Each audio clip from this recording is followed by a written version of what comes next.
Chapter 5. Anne's History. "Do you know," said Anne confidentially, "I've made up my mind to enjoy this drive.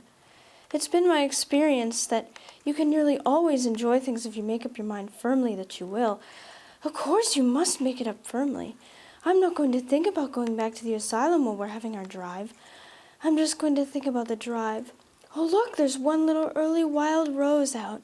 Isn't it lovely? Don't you think it must be glad to be a rose? Wouldn't it be nice if roses could talk? I'm sure they could tell us such lovely things. And isn't pink the most bewitching color in the world? I love it, but I can't wear it.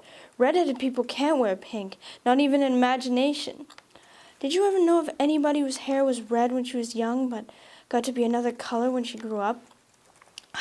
"No, I don't know as I ever did," said Marilla mercilessly. "And I shouldn't think it likely to happen in your case either." Anne sighed. "Oh, well, that is another hope gone. My life is a perfect graveyard of buried hopes. That's a sentence I read in a book once, and I say it over to comfort myself whenever I'm disappointed in anything."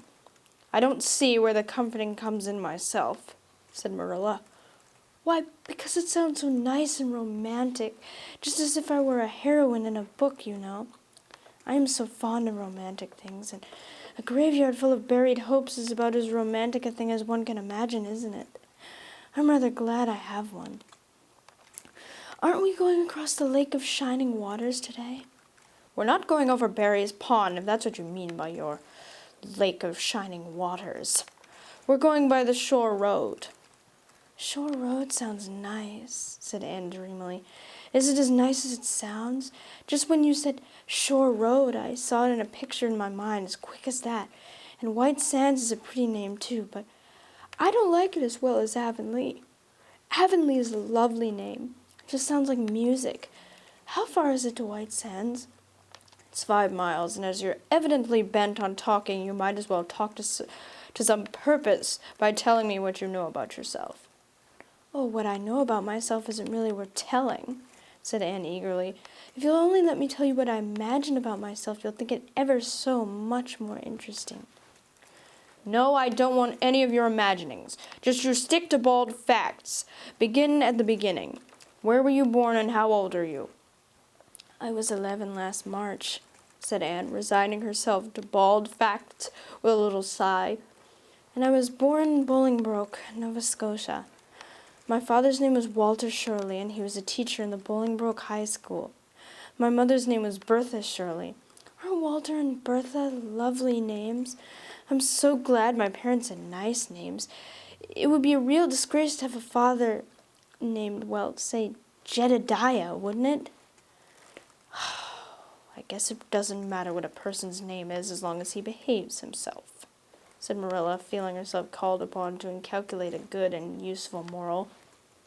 "Well, I don't know." Anne looked thoughtful. "I read in a book once that a rose by any other name would smell as sweet, but I've never been able to believe it. I don't believe a rose would be as nice as if it were called a thistle or a skunk cabbage. I suppose my father could have been a good man, even if he had been called Jedediah, but I'm sure it would have been a cross. Well, my mother was a teacher in the high school too, but when she married father, she gave up teaching, of course. A husband was enough responsibility. Mrs. Thomas said that they were a pair of babies and as poor as church mice. They went to live in a weeny-teeny little house in Bolingbroke. Little yellow house in Bolingbroke. I've never seen that house, but I've imagined it thousands of times. I think it must have had honeysuckle over the parlor window, and lilacs in the front yard, and lilies of the valley just inside the gate. Yes, and muslin curtains in all the windows. Muslin curtains give a house such an air. I was born in that house. Mrs. Thomas said I was the homeliest baby she ever saw.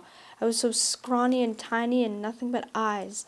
But that mother thought I was perfectly beautiful. I should think a mother would be a better judge than a poor woman who came into scrub, wouldn't you? I'm glad she was satisfied with me anyhow. I would feel so sad if I thought I was a disappointment to her, because she didn't live very long after that, you see. She died of fever when I was just 3 months old. I do wish she lived long enough for me to remember calling her mother. I think it would be so sweet to say mother, don't you? And Father died 4 days afterwards from fever too. That left me an orphan, and folks were at their wits' end, so Mrs. Thomas said, what to do with me? You see, nobody wanted me even then. It seemed to be my fate. Father and Mother had both come from places far away, and it was well known they hadn't any relatives living. Finally, Mrs. Thomas said she'd take me, though she was poor and had a drunken husband. She brought me up by hand. Do you know if there's anything in being brought up by hand that ought to make people who are brought up that way better than other people? Because whenever I was naughty, Mrs. Thomas would ask me how I could be such a bad girl when she had brought me up by hand, reproachful-like. Mr. and Mrs. Thomas moved away from Bolingbroke to Marysville, and I lived with them until I was 8 years old. I helped look after the Thomas children. There were 4 of them younger than me, and I can tell you they took a lot of looking after. Then Mr. Thomas was killed falling under a train, and his mother offered to take Mrs. Thomas and the children, but she didn't want me. Mrs. Thomas was at her wits' end, so she said, what to do with me? Then Mrs. Hammond from up the river came down and said she'd take me, seeing as I was handy with children, and I went up the river to live with her in a little clearing among the stumps. It was a very lonesome place. I'm sure I could never have lived there if I hadn't an imagination. Mr. Hammond worked a little sawmill up there, and Mrs. Hammond had 8 children. She had twins 3 times. I like babies in moderation, but twins 3 times in succession is too much. I told Mrs. Hammond so firmly when the last pair came. I used to get so dreadfully tired carrying them about. I lived upriver with Mrs. Hammond over 2 years, and then Mr. Hammond died, and Mrs. Hammond broke up housekeeping. She divided her children among her relatives and went to the States. I had to go to the asylum at Hopeton because nobody would take me. They didn't want me at the asylum either. They said they were overcrowded as it was. But they had to take me, and I was there 4 months till Mrs. Spencer came. Anne finished up with another sigh of relief this time. Evidently she did not like talking about her experiences in a world that had not wanted her. Did you ever go to school? Demanded Marilla, turning the sorrel mare down the shore road. Not a great deal. I went a little the last year I stayed with Mrs. Thomas. When I went upriver, we were so far from a school that I couldn't walk it in winter, and there was a vacation in summer, so I could only go in the spring and fall. Of course I went while I was at the asylum. I can read pretty well, and I know ever so many pieces of poetry off by heart. The Battle of Hohenlinden, and Edinburgh after Flodden, and Buin of the Rhine, and most of The Lady of the Lake, and most of all The Seasons by James Thompson. Don't you just love poetry that gives you a crinkly feeling up and down your back? There was a piece in the 5th Reader, The Downfall of Poland, that's just full of thrills. Of course, I wasn't in the 5th Reader. I was only in the 4th, but the big girls used to lend me theirs to read. Were those women, Mrs. Thomas and Mrs. Hammond, good to you? Asked Marilla, looking at Anne out of the corner of her eye. Oh, faltered Anne. Her sensitive little face suddenly flushed scarlet and embarrassment sat on her brow. Oh, they meant to be. I know they meant to be just as good and kind as possible. And when people mean to be good to you, you don't mind very much when they're not. Quite, always. They had a good deal to worry them, you know. It's very trying to have a drunken husband, you see. And it must be very trying to have twins 3 times in succession, don't you think? But I feel sure they meant to be good to me. Marilla asked no more questions. Anne gave herself up to a silent rapture over the shore road, and Marilla guided the sorrel abstractedly while she pondered deeply. Pity was suddenly stirring in her heart for the child. What a starved, unloved life she had had. A life of drudgery and poverty and neglect. For Marilla was shrewd enough to read between the lines of Anne's history and divine the truth. No wonder she had been so delighted at the prospect of a real home. It was a pity she had to be sent back. What if she, Marilla, should indulge Matthew's unaccountable whim and let her stay? He was set on it, and the child seemed a nice, teachable little thing. She's got too much to say, thought Marilla, but she might be trained out of it. And there's nothing rude or slangy in what she does say. She's ladylike. It's likely her people were nice folks. The shore road was woodsy and wild and lonesome. On the right hand, scrub firs, their spirits quite unbroken by long years of tussle with the Gulf winds, grew thickly.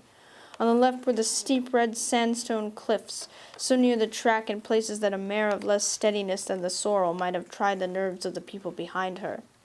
Down to the base of the cliffs were heaps of surf-worn rocks or little sandy coves inlaid with pebbles as with ocean jewels. Beyond lay the sea, shimmering in blue, and over it soared the gulls, their pinions flashing silvery in the sunlight. "Isn't the sea wonderful?" said Anne, rousing from a long, wide-eyed silence. "Once when I lived in Marysville, Mr. Thomas hired an express wagon and took us all to spend the day at the shore 10 miles away. I enjoyed every moment of that day, even if I had to look after the children all the time. I lived it over in happy dreams for years. But the shore is nicer than the Marysville shore. Aren't those gulls splendid? Would you like to be a gull? I think I would. That is, if I couldn't be a human girl. Don't you think it would be nice to wake up at sunrise and swoop down over the water and away out over that lovely blue all day, and then at night to fly back to one's nest? Oh, I can just imagine myself doing it. What big house is just ahead, please?" "That's the White Sands Hotel. Mr. Kirk runs it, but the season hasn't begun yet. There are heaps of Americans come there for the summer. They think the shore is just about right." "I was afraid it might be Mrs. Spencer's place," said Anne mournfully. "I don't want to get there. Somehow it will seem like the end of everything."